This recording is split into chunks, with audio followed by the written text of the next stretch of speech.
Welcome to Blake Biology. In this video we will be talking about mitosis.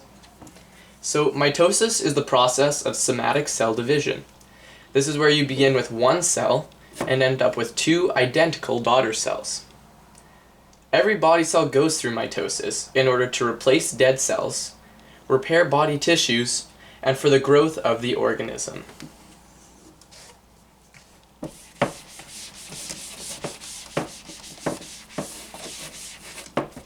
Cells divide for many different reasons.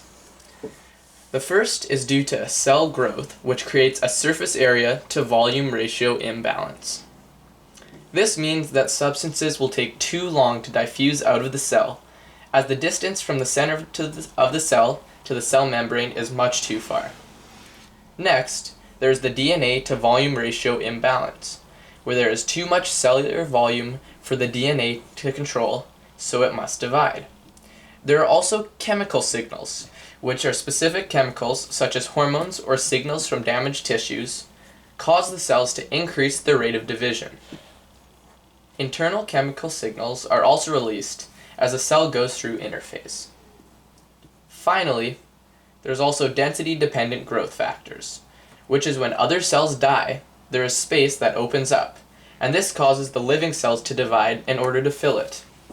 Cells will not divide if there is not sufficient room or nutrients for them.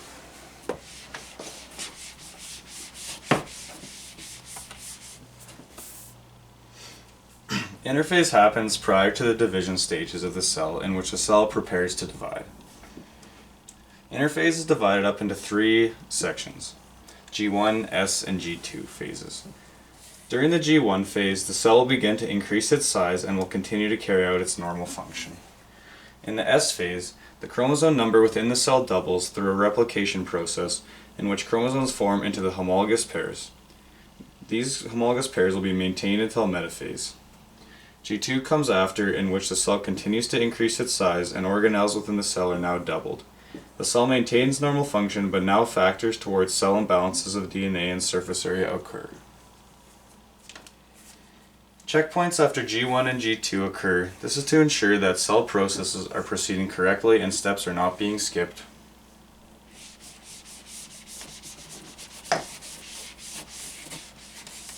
Cyclin and kinases. Kinases work by phosphorylating proteins to cause them to either become active and start up certain processes, or to shut these processes down. Kinases are constant throughout the cell cycle and are activated by other proteins called cyclins. Cyclins fluctuate depending on needs of the cell and activate kinases accordingly.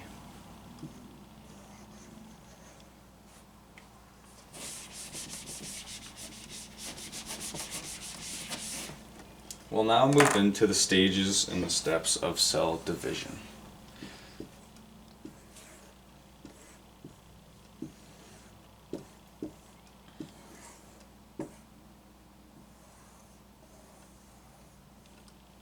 We previously just went through interphase, in which no chromosomes could appear.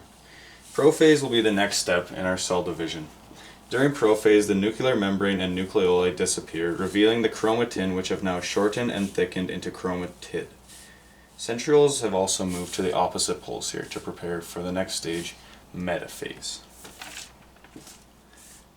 During metaphase, these homologous pairs of sister chromatids move to the equator by spindle fibers that are extended from the centrioles of the opposite poles.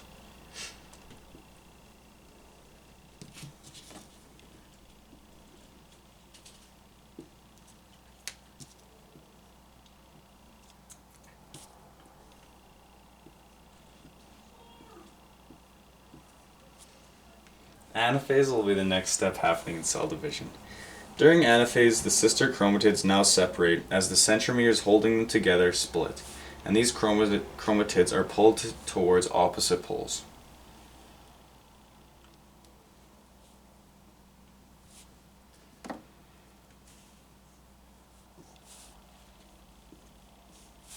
After anaphase, we have our final step of cell division, which is telophase. During telophase is almost opposite to prophase, in which new nuclear membranes and nucleoli appear, and chromatid become long and thin back into chromatin. Spindle fibers disappear, and a cleavage furrow in animal cells or a cell plate in plant cells now forms, which leads into cytokinesis.